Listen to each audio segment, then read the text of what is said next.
মানে কুত্তার জীবনের মতো খাওয়া খাইতে হচ্ছে আমাদের। হ্যাঁ, हमारा 2 आदमी गया है, उसका फैमिली नहीं है। कौन देख रहा है इधर में? आज क्या हुआ था? आज हुआ हमें का पता नहीं, हम लोग 10 बॉटल में, ये 12 का है। 12 में 2 आदमी गया, हमारा दोस्त लोग गया है, उसका फैमिली नहीं है। बीमार हुआ तो 100 लोग नहीं देगा। कौन देख रहे है? क्या हुआ था? आज हुआ क्या है, 12 बॉटल में था मेरा दोस्त, उसका क्या हुआ, ये गुजर गया, वो गुजर गया आज। वो कौन देगा? आप देगा या हम लोग देखना? उसका क्या कुछ नहीं है। क्या मांग कर रहे हैं आप? हम लोग ये नहीं करेगा, ट्रेनिंग वगैरह कुछ नहीं करेगा, मेडिक्लेम का कुछ नहीं है, कुछ नहीं है, कुछ दवाई वगैरह कुछ नहीं है, भी नहीं देगा।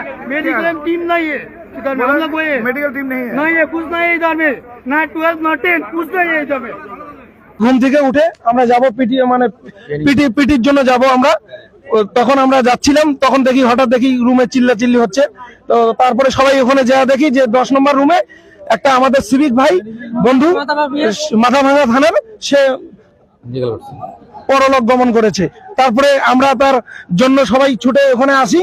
আসার পরে এখন দেখি যে সত্যি আর উনি আর বেঁচে নেই, আর এখানে মেডিক্লেমের কোনো টিম নেই, একটা গাড়ি নেই। তারপরে সেই মারা যাওয়ার পরে মিটিং এ আমরা যখন ওখানে জড়সড় হলাম, তারপরে 1.5-2 ঘন্টা পরে গাড়ি আসলো, অ্যাম্বুলেন্স আসলো, যার জন্য এখানে সবাই জমায়েত হয়েছে। আর এত অল্প টাকায় সিভিকরা কিভাবে চলবে, তাদের সংসার চালাবে? মাত্র তারা 10,000 টাকা পায়, শুধু 1,000 টাকা তাদের বাড়িয়েছে। এই যে অর্থ বাজেট হয়েছে এই কয়েকদিন হলো, 5 তারিখে আমাদের জন্য 1,000 টাকা বাজেটে 1,000 টাকা উনি বাড়িয়েছে। তাহলে 1,000 টাকায় আমরা কিভাবে চলবো? ফ্যামিলি কি খাবে, আমরা কি খাবো? 1,000 টাকায় চলা যাবে?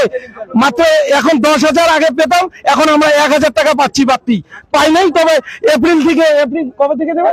এপ্রিল থেকে আমাদের কার্যকর হবে 1,000 টাকা। তাহলে 11,000 টাকা দিয়ে আমরা কিভাবে চলবো? আমাদের সংসার কিভাবে চলবে? আর বাড়িতে আমাদের মা বাবা আছে, ঘর সংসার আছে, ফেলে ধুয়ে আমরা এখানে আসি ট্রেনিং এ। তারপরে আসে আমাদের নানান কাজের মধ্যে এখানে মানসিক চিন্তা ভাবনা নিয়ে আসতে হয়।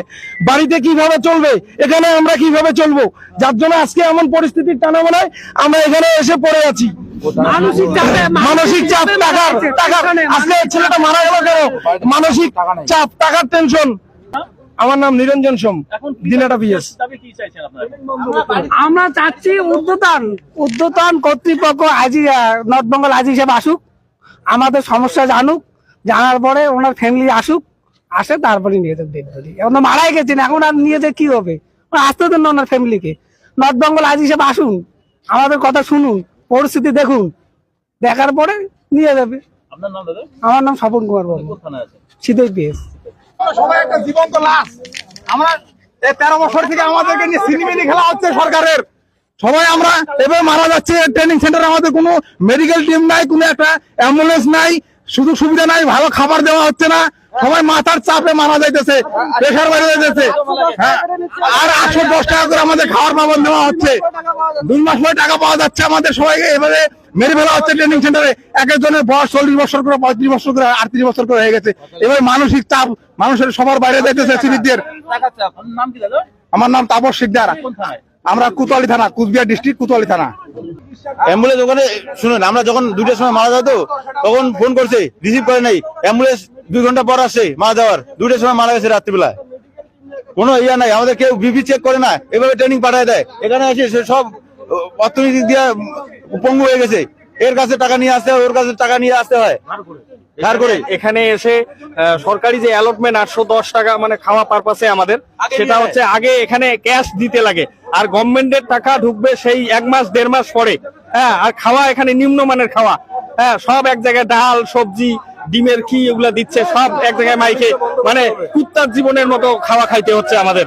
হ্যাঁ, আজকে বৃদ্ধ বাবা মা বাড়িতে 10 মাসের বাচ্চা রেখে আসছি আমি। আমাদের খুব অবস্থা খারাপ। হ্যাঁ, আমাদের সব গভর্নমেন্ট দেখতেছে না, আমাদের খুবই অবস্থা খারাপ। দিন দিন অবস্থা আমাদের শেষ হয়ে যাচ্ছে, মানসিক চাপ। হ্যাঁ, আমার নাম নীলকমল বসাক, ময়নাগুড়ি।